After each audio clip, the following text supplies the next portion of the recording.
Hello and welcome to our recap series আবার। ওকে, তো অনেকদিন পর আজকে আমাদের চ্যাপ্টার হচ্ছে ফ্রিকশন বা ঘর্ষণ। খুবই ছোট্ট চ্যাপ্টার, খুবই সহজ চ্যাপ্টার একটা। সো ফটাফট আমরা রিভাইজ করব, প্রতিটা ইম্পর্টেন্ট টপিককে দেখে যাব, ঠিক আছে? তো শুরু করা যাক। প্রথমে ফ্রিকশন কি জিনিস? তো ফ্রিকশন কি জিনিস হয়? যখন দুটো সারফেস একে অপরের সংস্পর্শে থাকে, ঠিক আছে? কেমন জিনিসটা? ধরলাম এটা একটা সারফেস, তারপরে এটা একটা সারফেস, তো দুটো সারফেস একে অপরের সংস্পর্শে আছে। এবার এই অবস্থায় যদি একটা সারফেস চলতে শুরু করলো, একটা সারফেস কি করলো, চলতে শুরু করলো বা চলার চেষ্টা করলো, ঠিক আছে? তাহলে এই সারফেসটা, নিচের সারফেসটা কি করবে? এই সারফেসটা যে চলছে এর চলার বিরুদ্ধে বাধার সৃষ্টি করবে। তো বাধা কি করে সৃষ্টি করবে? উল্টো দিকে ফোর্স অ্যাপ্লাই করবে, রাইট? তো এই সারফেসটা কোন দিকে চলছে? এদিকে। তাহলে উল্টো দিকে ফোর্স কোন দিকে অ্যাপ্লাই করবে? এই দিকে, ঠিক? তো এই যে ফোর্সটা অ্যাপ্লাই করছে এটাকেই বলা হয় ফ্রিকশন ফোর্স বা ঘর্ষণ বল, ঠিক আছে? আর এই ফিনোমেনা বা এই যে জিনিসটা হচ্ছে, এই জিনিসটাকে কি বলে?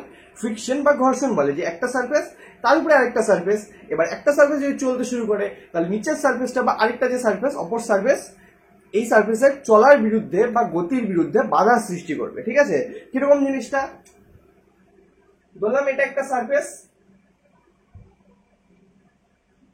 এবার এর উপরে কোন একটা বস্তু রাখা, বললাম একটা বক্স টাইপের রাখা,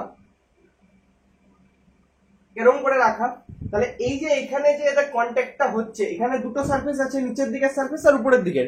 তো এইবার এই ফোর্স, এই ব্লকটা যদি এদিকে চলতে শুরু করে তাহলে এই নিচের যে সারফেসটা এটা কি চেষ্টা করবে? একে এর চলার বিরুদ্ধে বাধার সৃষ্টি করবে, মানে একে চলতে দিবে না বা সেই জিনিসটা চেষ্টা করবে সেটা। তো সেই জন্য কি হয়, সেটাকে বলে হচ্ছে ফ্রিকশন ফোর্স। সেই ফ্রিকশন ফোর্সটা অ্যাপ্লাই হয় সারফেস বরাবর, আর সেই ফ্রিকশন ফোর্সকে আমরা রিপ্রেজেন্ট করি হচ্ছে স্মল এফ দিয়ে, ঠিক আছে? এবার কোশ্চেন হচ্ছে কেন এরকম হয়, মানে ফ্রিকশন কেন হয়, ঘর্ষণ কেন হয়? তো সেটার কারণ হচ্ছে এই যে এই জায়গাটা সারফেসটা, যে জায়গাটায় দুটো সারফেসের কন্ট্যাক্ট আছে, সেই জায়গাটা দেখে স্মুথ মনে হচ্ছে, মসৃণ মনে হচ্ছে, কিন্তু আমরা যদি এটাকে বড় করে দেখি, মানে অনুবীক্ষণ যন্ত্রে যদি দেখি বড় করে অনেক, ঠিক আছে, তাহলে কি দেখবো? সারফেসটা এরকম এবড়ো খেবড়ো অবস্থায় আছে, ঠিক আছে? এরকম এবড়ো খেবড়ো, উঁচু নিচু এরকম হয়ে থাকে দুটো সারফেসই। তো একটা সারফেস আর দুটো, মানে একটা সারফেসের উপর আরেকটা সারফেস যদি এরকম করে থাকে এবড়ো খেবড়ো অবস্থায়, তাহলে আরেকটা, একটা সারফেস আরেকটার সাথে আটকে যাবে। আর যার জন্য কি হয়? ফ্রিকশন ফোর্স তৈরি হয়, ফ্রিকশন তৈরি হয়, ঘর্ষণ তৈরি হয়, গতির বিরুদ্ধে বাধা সৃষ্টি করে। এবার এটা যদি চলতে শুরু করে এই খাঁজগুলো আমাদের ঢুকে যাবে, রাইট? তো তখন কি হবে? আটকে যাবে বা আটকে যাওয়ার চেষ্টা করবে, ঠিক না? তো তখনই কি হবে? ফ্রিকশন ফোর্স অ্যাপ্লাই হবে, ঠিক আছে? তো ফ্রিকশন ফোর্স কি জিনিস, ফ্রিকশন ফোর্স কেন হয়, সেসব জিনিস সম্পর্কে জানলাম। ফ্রিকশনকে আমরা রিপ্রেজেন্ট করি স্মল এফ দিয়ে। ওকে, এবার এই ফ্রিকশন ফোর্স এর স্মল এফ এর ভ্যালু কত হয়? ফ্রিকশন ফোর্স এর ভ্যালু হয় আমাদের F equal to mu into n. ওকে, এবার এই মিউ কি, এই n কি? মিউ হচ্ছে কোএফিসিয়েন্ট অফ ফ্রিকশন বা ঘর্ষণ গুণাঙ্ক, ঠিক আছে? কার? এই সারফেস আর এই সারফেসের মধ্যে। কি জিনিস? যদি বুঝতে কোনো অসুবিধা হয় তাহলে এই জিনিসটা সম্পর্কে আমরা একটু পরেই দেখবো, ঠিক আছে? তার আগে দেখি n কি জিনিস। n হচ্ছে নর্মাল ফোর্স বা লম্ব বল। নর্মাল ফোর্স বা লম্ব বল এটা বলতে কি বোঝায়? এই যে ব্লকটা আছে এই সারফেসের উপরে, এই ব্লকটার একটা ওজন আছে, যার জন্য নিচের দিকে একটা ফোর্স অ্যাপ্লাই হচ্ছে। ধরলাম এটার ওজন m, বা সরি মাস হচ্ছে m, যার জন্য ওজন হবে mg, ঠিক? তো এই ব্লকটা এই সারফেসের উপরে mg পরিমাণ ফোর্স অ্যাপ্লাই করছে। তাহলে এই ব্লকটাও কি করবে, সরি এই সারফেসটাও কি করবে? এই ব্লকের উপরে ফোর্স অ্যাপ্লাই করবে। নিউটনের থার্ড ল, অ্যাকশন হলে রিঅ্যাকশন হবে। তো এই ব্লকটা এই সারফেসের উপরে এমজি পরিমাণ ফোর্স অ্যাপ্লাই করলো, এই ব্লক, এই সারফেসটা এই ব্লকের উপরে ফোর্স অ্যাপ্লাই করবে, যেই ফোর্সটা হবে উপরের দিকে, যেই ফোর্সটা হবে উপরের দিকে, রাইট? আর এই ফোর্সকেই আমরা বলি হচ্ছে নর্মাল ফোর্স বা লম্ব বল। নর্মালি জেনারেল ক্ষেত্রে যখন অন্য কোনো ফোর্স অ্যাপ্লাই হয় না আশেপাশ থেকে, তখন এই এন আর এই এমজি বেসিক্যালি সমান হয়, ঠিক আছে? কিন্তু যদি কোনো আলাদা ফোর্স অ্যাপ্লাই হয়, যদি অন্য কোনো ফোর্স অ্যাপ্লাই হয়, তো সেই সব যেরকম ভাবে অ্যাপ্লাই হবে সেইভাবে এন এর মান চেঞ্জ হতে থাকবে, ঠিক আছে? সেটা আমরা অঙ্কতে দেখবো কিরকম হয় কিরকম না হয়। ওকে, বেসিক্যালি আপাততের জন্য কি হয়, যদি কোনো এক্সট্রা ফোর্স বাইরের থেকে এক্সটার্নাল ফোর্স অ্যাপ্লাই না হয় তাহলে এন আর এমজি সমান পরিমাণ হয়, মানে লম্ব বল আর এই যে ওজন, যে ফোর্সটা অ্যাপ্লাই হচ্ছে সেটা কি হবে? সমান পরিমাণ হবে, ঠিক আছে? তো এখানে যে ফোর্স, এখানে যে আমরা এন এর ভ্যালুটা নিই সেটা হচ্ছে লম্ব বলের পরিমাণ, ঠিক? তাহলে ফ্রিকশন কার সমান হয় মিউ ইন্টু এন। মিউ কি কোএফিসিয়েন্ট অফ ফ্রিকশন, যেটা সম্পর্কে আমরা একটু পরে দেখবো। আর এন কি, এন হচ্ছে লম্ব বল বা নর্মাল ফোর্স। ঠিক আছে, বোঝা গেল। নাও ফ্রিকশন যে হয়, এই ফ্রিকশন 3 রকমের হয়। ঠিক আছে, এই ফ্রিকশন কিরকম হয়? 3 রকমের হয়। এক হলো স্ট্যাটিক ফ্রিকশন, 2 হলো লিমিটিং ফ্রিকশন, আর 3 হলো স্লাইডিং ফ্রিকশন। ওকে, তো 3 ধরনের ফ্রিকশন হয়। কি কি ফ্রিকশন বললাম? স্ট্যাটিক ফ্রিকশন বা স্থিত ঘর্ষণ, লিমিটিং ফ্রিকশন বা সীমাস্থ ঘর্ষণ, আর স্লাইডিং ফ্রিকশন বা চল ঘর্ষণ। ঠিক আছে, তো ফ্রিকশন 3 রকম, স্ট্যাটিক, লিমিটিং, স্লাইডিং। এবার এগুলো কি জিনিস? যখন কোনো বস্তু কোন একটা সারফেসের উপরে চলার চেষ্টা করে, ঠিক আছে, চলার চেষ্টা করে, তখন তার বিরুদ্ধে একটা ফ্রিকশন অ্যাপ্লাই হবে, যার জন্য ওই বস্তুটা চলতেই পারবে না, মানে গতি শুরুই হলো না ওর। তো সেই ক্ষেত্রে ফ্রিকশনটা অ্যাপ্লাই হবেই, তাই না? তো সেই ফ্রিকশনকে বলা হয় স্ট্যাটিক ফ্রিকশন, মানে স্থির অবস্থায় যে ফ্রিকশনটা অ্যাপ্লাই হয়, স্থিত ফ্রিকশন। ঠিক আছে, কিরকম জিনিস? এই এক্সাম্পল থেকে যদি দেখি, তাহলে এই নিচের পোর্শন থেকে মুছে দিলাম, এখানে দেখলাম। ঠিক আছে, এবার এখানে যদি দেখি, ধরলাম এই ব্লকটাকে আমাদের 10 নিউটন ফোর্স অ্যাপ্লাই করতে হয়, তাহলে এটা চলতে শুরু করে। ঠিক আছে, কত অ্যাপ্লাই করতে হয়? 10 নিউটন। ধরলাম 10 নিউটন ফোর্স অ্যাপ্লাই করতে হবে, তাহলে এটা চলতে পারবে। তাহলে আমি যদি এর উপরে 1 নিউটন ফোর্স অ্যাপ্লাই করি, তাহলেও তো চলার চেষ্টা করবে। তার বিরুদ্ধে যে ফ্রিকশন হবে সেটা কত হবে? সেটা হবে স্ট্যাটিক ফ্রিকশন। যদি 2 নিউটন অ্যাপ্লাই করি, তাহলেও তার বিরুদ্ধে ফ্রিকশন ফোর্স অ্যাপ্লাই হবে, সেটা কত হবে? স্ট্যাটিক ফ্রিকশন হবে। যদি 3 করি, 4 করি, 5 করি, 6 করি, ঠিক আছে, 6 নিউটন, 7 নিউটন অ্যাপ্লাই করছি এই ব্লকের উপরে, তাহলেও তো এই ব্লকটা চলার চেষ্টা তো করবে অন্তত, কিন্তু এই ফ্রিকশন ফোর্সের জন্য সেটা চলতে পারবে না। ঠিক, এবার এই ফ্রিকশন ফোর্সটাকে বলা হয় স্ট্যাটিক ফ্রিকশন। তো যখন কোনো বস্তু কোনো সারফেসের উপরে চলার চেষ্টা করে বা গতিশীল হওয়ার চেষ্টা করে, তখন যে ফ্রিকশনটা অ্যাপ্লাই হয়, যার জন্য এই বস্তুটা চলতে পারে না বা গতিশীল হতে পারে না, সেই যে ফ্রিকশনটা, সেই ঘর্ষণটাকে বলা হয় স্ট্যাটিক ফ্রিকশন বা স্থিত ঘর্ষণ। ঠিক আছে, এবার স্ট্যাটিক ফ্রিকশন, স্থিত ঘর্ষণের একটা বৈশিষ্ট্য হচ্ছে এই ফ্রিকশনটা সেলফ অ্যাডজাস্টিং। কি সেলফ অ্যাডজাস্টিং? মানে নিজে নিজেই চেঞ্জ হতে পারে। যেমন এই যে উদাহরণটা বললাম, এই ব্লকটার উপরে আমি যদি 10 নিউটন অ্যাপ্লাই করি, তাহলে এটা চলবে। তাহলে এর উপরে আমি যদি 1 নিউটন অ্যাপ্লাই করি, তাহলে চলবে না, তাই তো? 1 নিউটন অ্যাপ্লাই করার জন্য যে ফ্রিকশনটা তৈরি হবে, স্ট্যাটিক ফ্রিকশন, ওটা কত হবে? 1 নিউটনই হবে।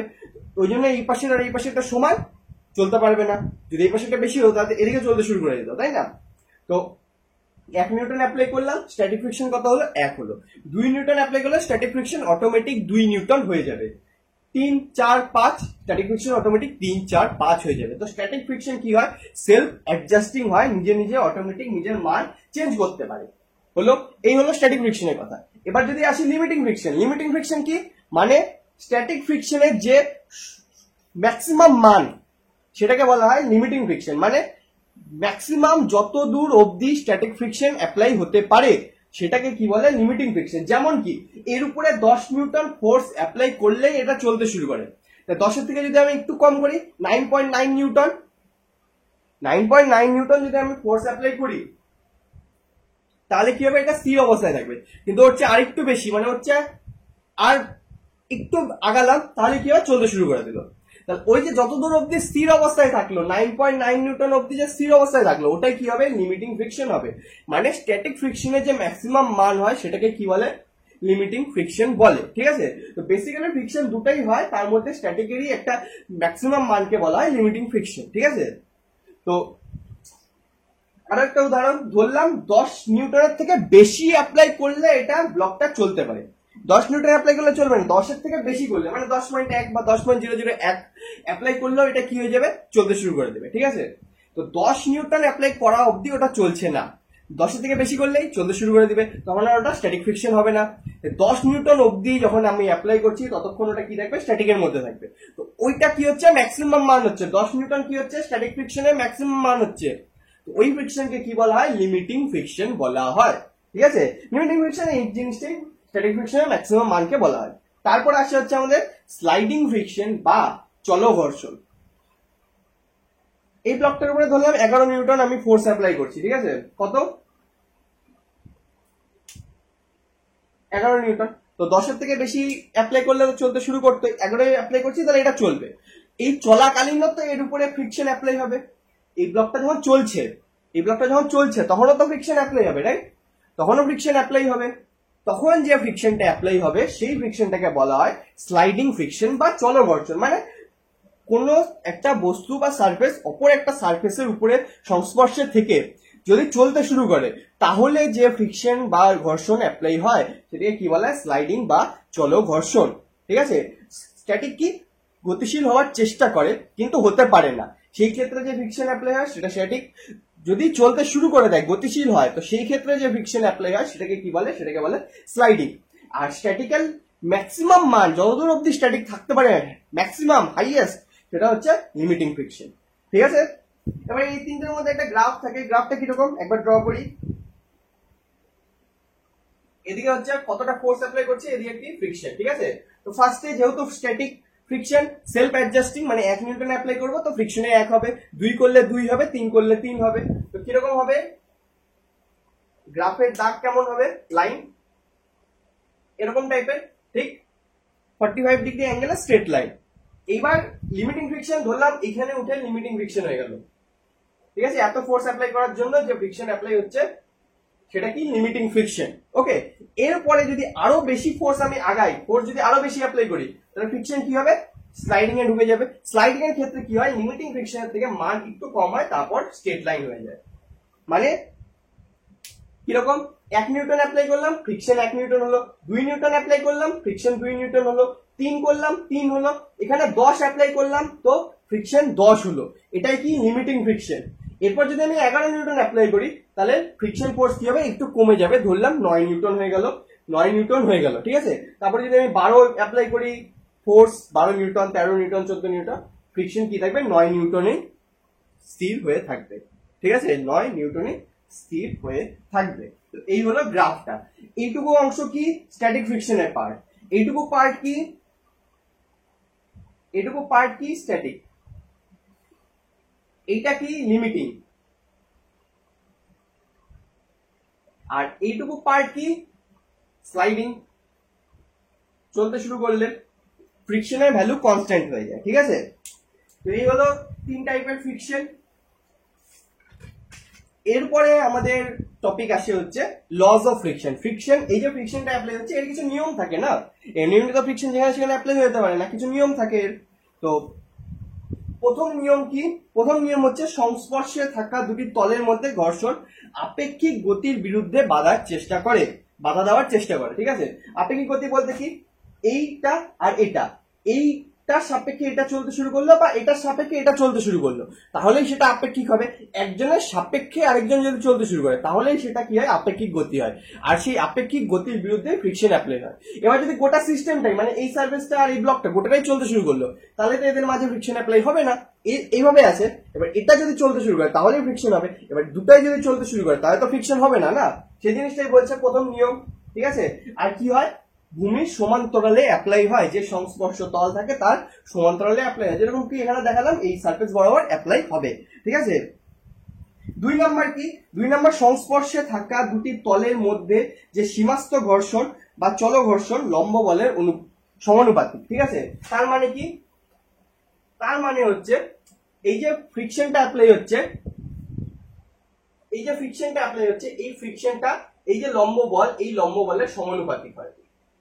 ঠিক আছে? ফ্রিকশন লম্ব বলের সমানুপাতিক হয়। তো লম্ব বল যত বেশি হবে, নর্মাল ফোর্স যত বেশি হবে, ফ্রিকশন তত বেশি হবে। নর্মাল ফোর্স যত কম হবে, ফ্রিকশন তত কম হবে। ঠিক আছে? আর এখান থেকেই আমাদের এই ফর্মুলাটা আসে। ঠিক কিভাবে আসে দেখবো আমরা এখনই। ওকে, তো এরকম নিয়ম থাকে। তারপরে কি? যদি লম্ব বল ধ্রুবক হয়, মানে এই ফোর্সটা যদি ধ্রুবক হয়, নর্মালি ধ্রুবক কি হবে? কারণ নিচে এমজি যেটা অ্যাপ্লাই হচ্ছে সেটা তো কনস্ট্যান্ট ফোর্স, তাই না? তাহলে কি হয়? এই যে ফ্রিকশনটা অ্যাপ্লাই হচ্ছে, এটা এই যে এখানে যে ক্ষেত্রফলটা, মানে যতটা ক্ষেত্রফল জুড়ে এটা অ্যাপ্লাই, মানে যতটা ক্ষেত্রফল জুড়ে দুটো সারফেস একে অপরের কন্ট্যাক্টে আছে বা সংস্পর্শে, সেটার উপরে নির্ভর করে না। ঠিক আছে? নির্ভর করে না। ওকে, এইবার আমাদের ব্যাপার আসে মিউ এর ব্যাপার। মিউ কি? মিউ হচ্ছে কোফিসিয়েন্ট অফ ফ্রিকশন বা ঘর্ষণ গুণাঙ্ক। ঠিক আছে? সেটা কেমন জিনিস? সেই ফর্মুলা আমাদের আসবে হচ্ছে এফ প্রপোর্শনাল টু এন থেকে। কেমন? সিম্পল, একদম একদম সিম্পল।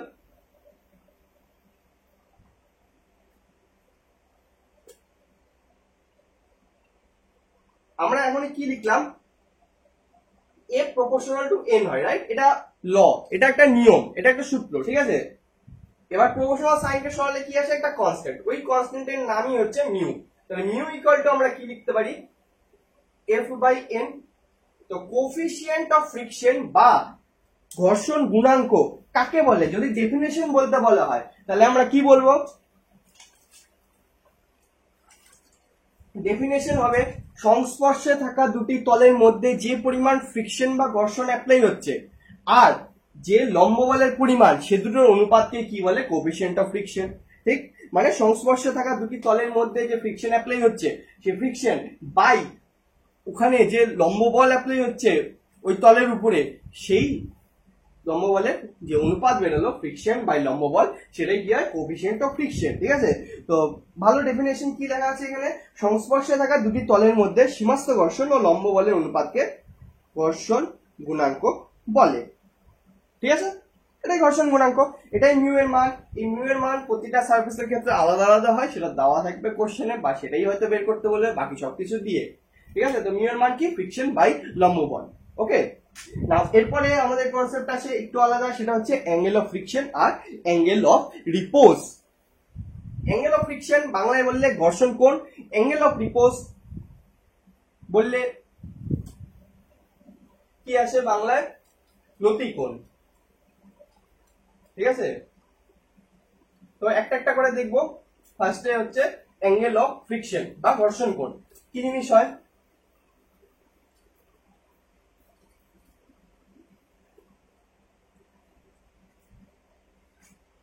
একটা ছবি ড্র করি, সেটা হচ্ছে ধরলাম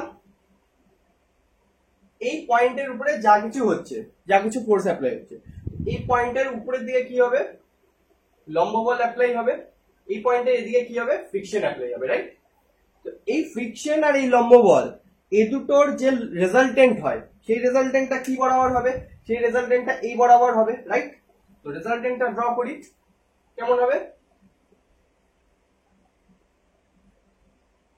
এটা হবে রেজাল্টেন্ট, ধরলাম এটা কিউ, এটা হলো রেজাল্টেন্ট। তাহলে এই রেজাল্টেন্ট আর এই লম্ব বল, এদের মাঝে যে অ্যাঙ্গেলটা থাকে, এই অ্যাঙ্গেলটাকে রিপ্রেজেন্ট করা হয় ল্যামডা দিয়ে, আর এটাকে কি বলে? অ্যাঙ্গেল অফ ফ্রিকশন বা ঘর্ষণ কোণ। ঠিক আছে, অ্যাঙ্গেল অফ ফ্রিকশন বা ঘর্ষণ কোণ। নিচে আরেকটু ভালো করে ছবিটা ড্র করি। এখানে কি অ্যাপ্লাই হচ্ছে? লম্ব বল। ধরলাম এদিকে একটা ফ্রিকশন অ্যাপ্লাই হচ্ছে, ফার্স্টে F1, তারপরে অ্যাপ্লাই হচ্ছে ফ্রিকশন F2। ঠিক আছে, তো দুটোর ক্ষেত্রে কি হবে? অ্যাঙ্গেল অফ ফ্রিকশন আলাদা আলাদা হবে। কেমন? প্রথমে F1 আর N এর মধ্যে যদি আমি রেজাল্টেন্ট বের করি, তো সেই রেজাল্টেন্টটা হবে এটা, রাইট? Q1, যার জন্য এখানে অ্যাঙ্গেলটা তৈরি হবে λ1, রাইট? এবার F2 আর N এর মধ্যে যদি আমি রেজাল্টেন্ট বের করি, তাহলে সেই রেজাল্টেন্টটা হবে এই বরাবর Q2, এই অ্যাঙ্গেলটা হবে λ2। ঠিক আছে, এই অ্যাঙ্গেলটা যে তৈরি হলো, কোন কোন অ্যাঙ্গেল? ফ্রিকশন আর নর্মাল ফোর্সের যে রেজাল্টেন্ট তৈরি হয়, সেই রেজাল্টেন্টের সাথে নর্মাল ফোর্সের যে অ্যাঙ্গেল তৈরি হয়, সেটাকে কি বলে? অ্যাঙ্গেল অফ ফ্রিকশন বা ঘর্ষণ কোণ।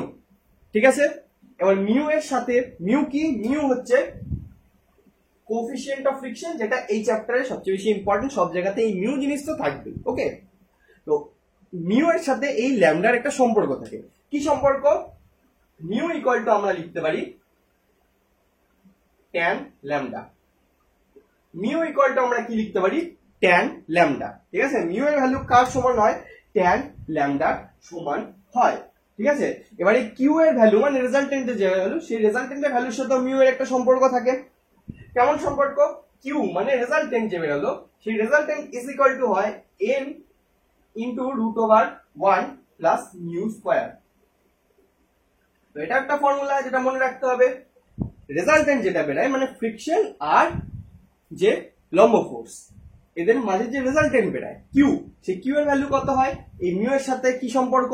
কিউ ইকুয়াল টু এন মানে লম্ব ফোর্স বা normal force into √1 plus mu square মানে কোএফিসিয়েন্ট অফ ফ্রিকশন স্কোয়ার। ঠিক আছে? তো এক তো হলো মিউ এর সাথে ল্যামডার সম্পর্ক, mu equal to tan lambda, একটা Q equal to n into root over 1 plus mu square. ঠিক আছে? এই হলো অ্যাঙ্গেল অফ ফ্রিকশন। এরপরে আসে আমাদের angle of repose. Angle of রিপোজ খুব সহজ জিনিস, সিম্পল জিনিস। কি জিনিস দেখা যাক।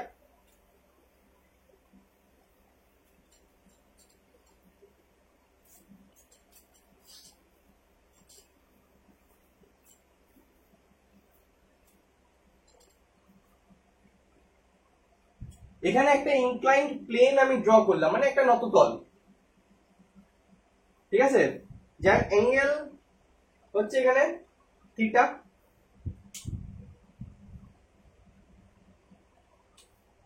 এবার এর উপরে একটা বস্তু রাখা এখানে। ঠিক আছে? এবার এই বস্তুটার নিচের দিকে ফোর্স অ্যাপ্লাই হচ্ছে, যেটা হচ্ছে ওজনের সমান। এদিকে হবে দুটো কম্পোনেন্ট, এটা হয়ে যাবে থিটা। ঠিক? এদিকে কত হবে? ডাব্লিউ কস থিটা, এদিকে হবে ডাব্লিউ সাইন থিটা। হবে তো এত দূর?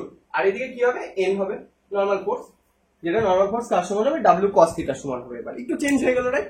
যেরকম বলছিলাম চেঞ্জ হতে পারে। তো এরকম হলো। ঠিক আছে? এইবার এই ব্লকটার কাছে দুটো পসিবিলিটি আছে। এক, তো এখানে আটকে থাকবে, মানে কোনো ইনক্লাইন প্লেনের উপরে আমি যদি কোনো জিনিস রাখি সেটা হয় ওখানে আটকে থাকবে, না হলে নিচে চলে আসবে, রাইট? হয় এখানে আটকে থাকবে, না নিচে চলে আসবে। তো এই যে অ্যাঙ্গেলটা, মানে নতকোণটা, সরি নতিকোণ, এই নতিকোণটার ম্যাক্সিমাম যে ভ্যালু পর্যন্ত এই বস্তুটা এখানে আটকে থাকে, মানে নিচে নেমে আসে না, গড়িয়ে পড়ে না, সেইটাকে বলে হয় অ্যাঙ্গেল অফ রিপোজ। এবার কেন আটকে থাকে?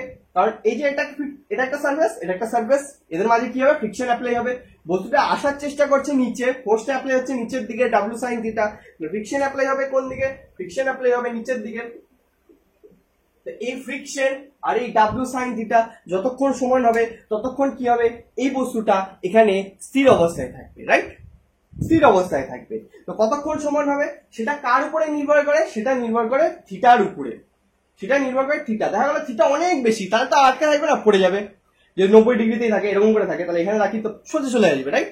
আবার যদি এতটুকু হয়, খুবই কম হয় অ্যাঙ্গেল, তাহলে এবার আটকে থেকে যেতে পারে, রাইট? আবার এরকম মাঝামাঝি থাকলে আসতেও পারে, থাকতেও পারে। ঠিক? তো দুটো পসিবিলিটি, হয় এক গড়িয়ে চলে আসবে, নিচে চলে আসবে, নাহলে এখানে আটকে থাকবে। আটকে থাকার কন্ডিশন কি? ফ্রিকশন আর এদিকে নিচে যে ফোর্সটা অ্যাপ্লাই হচ্ছে এটাকে সমান হতে হবে। এবার এই সমান হওয়ার জন্য কার উপরে নির্ভর করে জিনিসটা? থিটার উপরে। কারণ থিটাটাই একমাত্র চেঞ্জ হতে পারে। ফ্রিকশন যেটা অ্যাপ্লাই হবে সেটা তো সেলফ অ্যাডজাস্টিং, এদিকে যা হবে ওদিকেও তাই হবে, স্ট্যাটিক অবস্থা অবধি। তারপরে কি হবে? লিমিটিং পার করে গেলে ওটা স্লাইডিং হয়ে যাবে, ঠিক? মানে চলঘর্ষণ হয়ে যাবে। স্থিত ঘর্ষণ অবধি সেলফ অ্যাডজাস্টমেন্ট নিজের মতো মান নিবে। ডাব্লিউ তো সবসময় কনস্ট্যান্ট, এটা যা ওজন হবে সেটা তো হবে। নির্ভর করে থিটার উপরে, কারণ থিটা ভেরিয়েবল, থিটা কমও হতে পারে, থিটা বেশিও হতে পারে। ঠিক? তো এই যে থিটার মান, এই থিটার ম্যাক্সিমাম যত মান অবধি এই বস্তুটা এখানে স্থির অবস্থায় থাকতে পারে, স্থির অবস্থায় থাকতে পারে, সেটাকে কি বলা হয়? Angle of repose. সেটাকে কি বলা হয়? Angle of repose. তো এটা ডেফিনেশন কি দেওয়া আছে? নতিকোণের যে সর্বোচ্চ মানে নততলের উপরে রাখা কোনো বস্তু নিজের ওজনের ক্রিয়ার নিচের দিকে গতিশীল হওয়ার উপক্রম হয় তাকে স্থিতিকোণ বা বিরাম কোণ বলে। মানে এই যে একটা কি, এই নততলের উপরে একটা বস্তু রাখা, সর্বোচ্চ এই নতিকোণের সর্বোচ্চ যে মানের জন্য এই বস্তুটা এখানে স্থির অবস্থায় থাকবে, সেটাকে কি বলা হয়? সেটাকে বলা হচ্ছে অ্যাঙ্গেল অফ রিপোজ। এবার মিউ এর সাথে এটারও একটা সম্পর্ক আছে। এখানে যে সারফেসটা, এই দুটো সারফেস, এই দুটো সারফেসের মধ্যে তো মিউ কাজ করবে। একটা কি থাকবে? কোএফিসিয়েন্ট অফ ফ্রিকশন বা ঘর্ষণ গুণাঙ্ক থাকবে। তো এই মিউ এর সাথে এই যে অ্যাঙ্গেল অফ রিপোজ তৈরি হলো থিটা, এটারও একটা সম্পর্ক থাকে। কি সম্পর্ক? মিউ ইকুয়াল টু হয়ে যায় আমাদের tan থিটা। সেম আগেরটার মতো। আগেরটা কি ছিল? Mu equal to tan lambda. এখানে কি হলো? Mu equal to tan theta. কিন্তু দুটোর মধ্যে পার্থক্য আছে। আগেরটাতে কি ছিল? অ্যাঙ্গেল অফ ফ্রিকশন কি ছিল? Mu equal to tan lambda. তাহলে এখান থেকে আমি কি বলতে পারি? থিটা আর ল্যামডা সমান। ঠিক? থিটা আর ল্যামডা সমান। কিন্তু তার মানে এই না যে অ্যাঙ্গেল অফ ফ্রিকশন আর অ্যাঙ্গেল অফ রিপোজ সেম জিনিস। ঠিক আছে? অ্যাঙ্গেল অফ ফ্রিকশন বা অ্যাঙ্গেল অফ রিপোজ দুটো সেম জিনিস না, কখনোই না। অ্যাঙ্গেল অফ ফ্রিকশন কাকে বলে? ঘর্ষণ কোণকে বলে। অ্যাঙ্গেল অফ রিপোজ কাকে বলে? স্থিতিকোণ বা বিরাম কোণকে বলে। ঠিক আছে?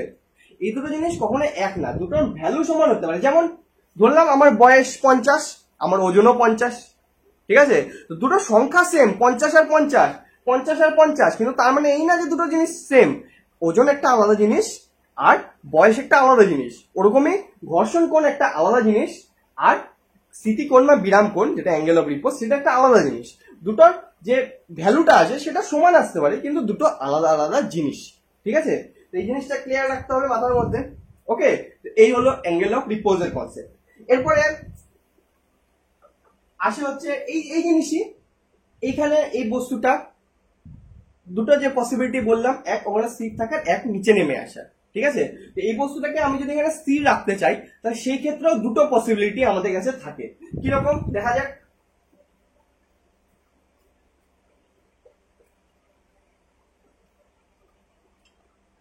ধরলাম এরকম অবস্থায় যদি থাকে, যদি কোনো ফোর্স আমি বাইরে থেকে অ্যাপ্লাই না করি, তাহলে এর উপরে রাখলাম, এটা গড়ায় চলে আসবে। এবার এটাকে আটকানোর জন্য কি করতে হবে? ফোর্স অ্যাপ্লাই করতে হবে, তাহলে একটা এক্সট্রা উপরের দিকে, রাইট? তো ধরলাম আমি যে ফোর্সটা অ্যাপ্লাই করছি সেটা হচ্ছে এই বরাবর এফ, ঠিক আছে? এদিকে ফ্রিকশনটা অ্যাঙ্গেল হচ্ছে আলফা, ঠিক আছে? তো দুটো পসিবিলিটি থাকতে পারে। এক, তো জাস্ট নিচে নামবে, আমি আটকায় রাখছি কোনোভাবে, মানে একটু ফোর্স কম করলে এটা নিচে নামতে শুরু করে দেবে, ঠিক আছে? এরকম হতে পারে। আর দুই নাম্বার কি হতে পারে? জাস্ট উপরে উঠবে, মানে আর একটু বেশি ফোর্স অ্যাপ্লাই করলে ওটা উপরে উঠতে শুরু করে দেবে, ঠিক আছে? মানে একটা নিচে নামবে, নিচে নামবে, আমি আটকায় রাখছি, ছাড়লে বাড়ি নিচে নেমে যাবে। আরেকটা আসে হচ্ছে উপরে উঠবে, আমি যদি আরেকটু বেশি দিই তাহলে উপরে উঠতে শুরু করে দেবে, ঠিক আছে? তো এরকম দুটো পসিবিলিটি থাকে। আশা করি জিনিসটা বোঝা যাচ্ছে। একটু ভাবতে হবে, একটু ভাবার জিনিস। সেটা হচ্ছে ফোর্সটা যে অ্যাপ্লাই করছি, এক তো নিচে নামার ক্ষেত্রে, আর একটা উপরে ওঠার ক্ষেত্রে। কিরকম? এখানে যে বস্তুটা আছে ধরলাম নিচেই নামবে, ঠিক আছে? আমি জাস্ট একটা ফোর্স দিয়ে আটকায় রাখছি, একটা ফোর্স দিয়ে আটকায় রাখছি, ঠিক আছে? তাহলে কি হবে? ফোর্সটা যদি একটু কম করে নিচে নামতে শুরু করে দিবে। আইটা কি, ফোর্সটাকে আমি বেশি বেশি করতে করতে যতক্ষণ উপরে ওঠার উপক্রম হচ্ছে, যতক্ষণ উপরে ওঠার মতো অবস্থা হচ্ছে, ততক্ষণ অব্দি ফোর্স অ্যাপ্লাই করলাম। এবার এমন ফোর্স অ্যাপ্লাই করে রাখলাম যে এর চেয়ে বেশি করলে ওটা উপরে উঠতে শুরু করে দিবে। এবার সেটা একটা পসিবিলিটি হতে পারে। তো দুটো পসিবিলিটি দেখবো, একটা নিচে নামার, একটা উপরে ওঠার। তো নিচে নামার ক্ষেত্রে যে ফোর্সটা আমাদেরকে অ্যাপ্লাই করতে হবে, মানে জাস্ট যেটার জন্য ও নিচে নামছে না, মানে আর একটু কম ফোর্স অ্যাপ্লাই করলে ওটা নিচে নামতে শুরু করে দিবে, সেটা হয় হচ্ছে W into sine theta minus lambda by cos alpha plus lambda. Theta কি? স্থিতিকোণ বা বিরাম কোণ, সরি নতিকোণ। এখানে ল্যামডা কি? কি হয় এটা? ফ্রিকশন, অ্যাঙ্গেল অফ ফ্রিকশন বা ঘর্ষণ কোণ। আলফা কি? এই যে ফোর্সটা অ্যাপ্লাই করছে যে অ্যাঙ্গেলে, সেটা। কিন্তু ল্যামডা আবারও একই সেম জিনিস, ঠিক আছে? মানে ফোর্সটা যে অ্যাপ্লাই করবো, এদিকে যে ফোর্সটা অ্যাপ্লাই করছি, যার জন্য এই বস্তুটা নিচে পড়ছে না, ঠিক আছে? মানে আর একটু কম বা ফোর্সটা সরাই দিলে নিচে পড়তে শুরু করে দিবে, ঠিক আছে? সেই ক্ষেত্রে যে ফোর্সটা অ্যাপ্লাই হবে সেটা হবে W equal to sine theta minus lambda by cos alpha plus lambda. এবার মিনিমাম কতটা ফোর্স অ্যাপ্লাই করা যেতে পারে এই ক্ষেত্রে, সেটা এখান থেকে যা ভ্যালু আসবে সেই হিসেবে আমরা বের করবো। ওকে, আর দুই নম্বর পসিবিলিটি কি বললাম? যে আরো ফোর্স অ্যাপ্লাই করলাম, আরো অ্যাপ্লাই করলাম, আরো অ্যাপ্লাই করলাম, এতদূর অবধি করলাম যে এর চেয়ে বেশি করলে ওটা উপরে চলতে শুরু করে দিবে। এবার ঠিক আছে, এটা কি হবে? উপরে চলতে শুরু করে দিবে।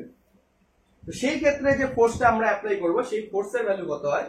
সেই ফোর্সের ভ্যালু হয় W into sine theta plus lambda by cos alpha minus lambda. Okay, এরকম হচ্ছে জিনিসটা। তো ফার্স্টে কি বললাম, এখানে যদি এই নততলের উপরে যদি কোনো বস্তু রাখি, দুটো পসিবিলিটি হয় নিচে নেমে যাবে, নাহলে আটকে থাকবে। এবার আটকে থাকারও দুটো পসিবিলিটি, আমি ফোর্স অ্যাপ্লাই করলাম যার জন্য নিচে পড়ার থেকে আটকে গেল। ওকে, এবার ফোর্স যদি একটু কম করি নিচে পড়তে শুরু করে দেবে। এবার আরো ফোর্স অ্যাপ্লাই করলাম, যার জন্য এটা উপরে ওঠার থেকে আটকে আছে, মানে আরেকটু বেশি ফোর্স অ্যাপ্লাই করবো তো এটা উপরে উঠতে শুরু করে দিবে। তো এই দুটো পসিবিলিটি, এক নিচে নামার, এক উপরে ওঠা। তো নিচে নামার ক্ষেত্রে এত ফোর্স অ্যাপ্লাই হবে, উপরে ওঠার ক্ষেত্রে এত ফোর্স অ্যাপ্লাই হবে। এবার দুই নাম্বার কি বাঁচলো? নামার জন্য, রাইট? এটা আলাদা একটা লাইন চলে গেল। নামার ক্ষেত্রে কি হবে? এক্সেলারেশন হবে। তো আমাদেরকে এক্সেলারেশনের মানও জানতে লাগে। ওকে, যে এক্সেলারেশনের মান কত হয়, এ দুটো ভ্যালু বেরোলো, এ দুটো ভ্যালু মনে রাখতে হবে। ওকে, এরপরে আসে হচ্ছে এই নততলের উপরে কোনো বস্তু রাখলাম, এই বস্তুটা চলতে শুরু করলে এর এক্সেলারেশন কত হবে?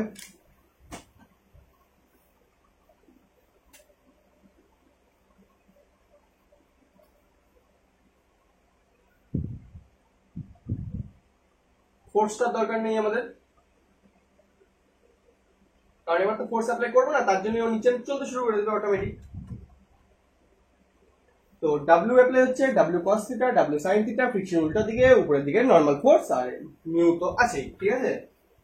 তো এই ক্ষেত্রে যে এক্সেলারেশন তৈরি হবে, যে বস্তুটা যে চলছে নিচের দিকে নামছে, এটা এক্সেলারেশন হবে, রাইট? সেই এক্সেলারেশনের ভ্যালু হবে a equal to G common নিলে sine theta minus mu cos theta, ঠিক আছে। এটা হচ্ছে এক্সেলারেশনের ভ্যালু। নিচে নামার ক্ষেত্রে যে এক্সেলারেশন হবে বা ত্বরণটা হবে, যে ত্বরণে এটা নিচে নামবে, এটা কত হবে? জি sign theta minus mu cos theta, ঠিক আছে। এবারে এগুলো তো এখানে আমরা ফটাফট দেখছি প্রতিটা জিনিসকে, যেগুলো যেগুলো ইম্পর্টেন্ট জিনিস সেই জিনিসগুলো রিক্যাপ করছি। এই জিনিসগুলো সম্পর্কে যদি ডিটেলসে জানতে হয় যে কেমন করে আসলো, কোনটা থেকে কোনটাতে আসলো, কি প্রমাণ, কি জিনিস, সেসব জিনিসগুলো সম্পর্কে যদি জানতে হয় তাহলে নিচে প্লেলিস্ট দেওয়া আছে, সেখান থেকে গোটা চ্যাপ্টারটাকে অ্যাক্সেস করতে পারো, দেখতে পারো, সেই চ্যাপ্টারে সবকিছু বোঝানো আছে। ওকে, আপাতত আমরা কি দেখলাম? যে নিচে নামার ক্ষেত্রে যে এক্সেলারেশন বা ত্বরণ হবে সেটা হবে G into sine theta minus mu cos থিটার সমান, ঠিক আছে। এটা হলো এক্সেলারেশনের ভ্যালু। এরকম ছোট ছোট জিনিস যত চ্যাপ্টারের ভিতর দিকে যাবো ছোট ছোট টপিক আসবে।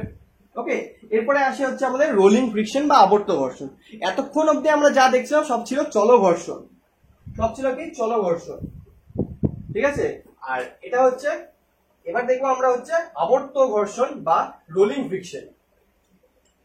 সেটা কি জিনিস?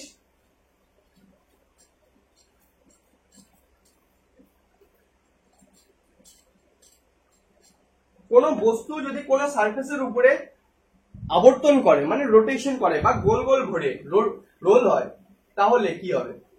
ধরলাম এটা একটা চাকা, ঠিক আছে। এবার এখানে একটা পয়েন্ট এ পয়েন্ট, এখানে একটা পয়েন্ট বি পয়েন্ট। এবার এই চাকাটা যদি এভাবে চলতে শুরু করে তাহলে এইভাবে ছিল, এভাবে ধীরে ধীরে ধীরে ধীরে ধীরে ধীরে ঘুরবে, ঠিক না? এভাবে ছিল, এভাবে ধীরে ধীরে, এভাবে ছিল, এভাবে ধীরে ধীরে ধীরে ধীরে ঘুরবে, ঘুরে এক সময় কোথায় চলে আসবে? এক সময় বি উপরে চলে আসবে, এ নিচে চলে আসবে। তো কি হচ্ছে?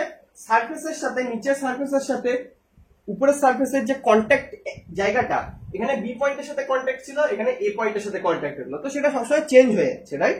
তো এই ধরনের যে ফ্রিকশনটা অ্যাপ্লাই হয় এই ক্ষেত্রে, দুটোর ক্ষেত্রে কোন দিকে অ্যাপ্লাই হবে? এদিকে ফ্রিকশন অ্যাপ্লাই হবে, কারণ এটা চলছে এদিকে, চলছে এদিকে, তো ফ্রিকশন অ্যাপ্লাই হবে উল্টো দিকে, ঠিক আছে। তো এই ধরনের ফ্রিকশনকে কি বলে? রোলিং ফ্রিকশন বা আবর্ত ঘর্ষণ। মানে ডেফিনেশন যেটা দেওয়া আছে সেটা হচ্ছে কোন বস্তু একটা তলের সংস্পর্শে থেকে যখন তলটির সাপেক্ষে আবর্ত গতিতে গতিশীল হয়, মানে একটা তলের সাপেক্ষে আরেকটা বস্তু যদি আবর্ত গতিতে গতিশীল হয়, মানে গোল ঘুরতে শুরু করে, তখন তলটি বস্তুর গতির বিরুদ্ধে যে বল প্রয়োগ করে সেটাকে কি বলা হয়? আবর্ত ঘর্ষণ। মানে যে ঘর্ষণ বল প্রয়োগ করে সেটাকে আবর্ত ঘর্ষণ বলে, ঠিক আছে। এইবার লাস্ট জিনিস এই চ্যাপ্টারে, সেটা হচ্ছে সুবিধা অসুবিধা ফ্রিকশন, রাইট? যে কোনো জিনিসে পড়বো সুবিধা অসুবিধা দরকার আমাদের। তো প্রথম কথা, ফ্রিকশনের অসুবিধা কি, যেটা সবচেয়ে কমন জিনিস, সেটা হচ্ছে এই যে ঘুরছে, ফ্রিকশনের বিরুদ্ধে আমাদের এক্সট্রা কাজ করতে হচ্ছে, কার্য করতে হচ্ছে, তো এক্সট্রা শক্তি ক্ষয় হচ্ছে। তারপর এর জন্য কি হচ্ছে? তাপ শক্তি উৎপন্ন হচ্ছে, যেটা আমাদের দরকার নেই এক্সট্রা। সেই তাপ শক্তির জন্য হয়তো যন্ত্রপাতি নষ্ট হতে পারে, হিট বাড়তে পারে, যার জন্য কার্যক্ষমতা কমতে পারে, ঠিক আছে। তারপরে কি, ঘর্ষণের জন্য কি হয়? যন্ত্রপাতি ক্ষয়ে যায়, ঘর্ষণ লেগে ক্ষয়ে যায়, নষ্ট হয়ে যায়, যন্ত্রপাতি নষ্ট হতে পারে। এগুলো হচ্ছে অসুবিধা। এবার এগুলো ঠিক করার উপায় কি? মসৃণতা বৃদ্ধি করা। মানে ওই যে ফ্রিকশন কেন হয় ফার্স্টে বললাম, দুটো সারফেস অমসৃণ হওয়ার জন্য। তো যত মসৃণ করা হবে তত ফ্রিকশন কমবে, তো সেটা সুবিধা, মানে সেটা সুবিধা না, সেটা পদ্ধতি ফ্রিকশন কমানো, মসৃণ করা। তারপর লুব্রিকেশন ইউজ করা, লুব্রিকেন্ট মানে দুটোর মাঝখানে পিচ্ছিলকারক পদার্থ যেমন তেল বা গ্রিস বা এইসব টাইপের জিনিসগুলো অ্যাপ্লাই করা, যার জন্য ফ্রিকশন কমবে। তাছাড়া ব্যাবিটিং করা যায়। ব্যাবিটিং কি জিনিস? ব্যাবিটিং হচ্ছে সংকর ধাতুর জিনিস, সংকর ধাতুর কনসেপ্ট আর কি। মানে ইস্পাতের মধ্যে এক টাইপের সংকর ধাতু অ্যাপ্লাই করার জন্য তার মধ্যে কি হয়? ফ্রিকশন এর যে কোফিসিয়েন্ট হয় সেটা অনেকটা পরিমাণ কমে যায়, ঠিক আছে। তো সেইভাবে ব্যাবিটিং করা যায়। তারপরে আরেকটা কি, এই যে আবর্ত ঘর্ষণ, এই আবর্ত ঘর্ষণের মান চল ঘর্ষণের থেকে কম হয়। তো সবকিছুর ক্ষেত্রে কি চেষ্টা করা হয়? আবর্ত ঘর্ষণ অ্যাপ্লাই করার। মানে যেখানে দেখা গেল কোনো যন্ত্র তৈরি করছি আমি, সেখানে আমার কাছে অপশন আছে আবর্তন করার মতো যন্ত্র দেওয়ার, একটা চলো মানে ট্রান্সলেশন করার মতো যন্ত্র, মানে ওই যন্ত্রের মধ্যে হয় এরকম মেশিন থাকতে পারে যেটা আবর্তন করে, নাহলে যেটা সোজাসুজি চলতে থাকে। তাহলে আমি কোনটা প্রেফার করবো? যেটা আবর্তন করে, কারণ আবর্তনের ক্ষেত্রে যে ফ্রিকশন হয় সেটা কম হয় চলঘর্ষণের থেকে। ঠিক আছে, তো এগুলো হলো অসুবিধা আর তার প্রতিকার। এইবার ফ্রিকশনের শুধু অসুবিধা থাকে না, ফ্রিকশনের কিছু সুবিধাও থাকে আমাদের। ঠিক আছে, ফ্রিকশনের সুবিধাও থাকে। কি কি সুবিধা? এক, তো ফ্রিকশনের জন্য আমরা চলাফেরা করতে পারি। ঠিক আছে, ফ্রিকশনের জন্য আমরা চলাফেরা করতে পারি, নাহলে আমরা পিছলে যেতাম।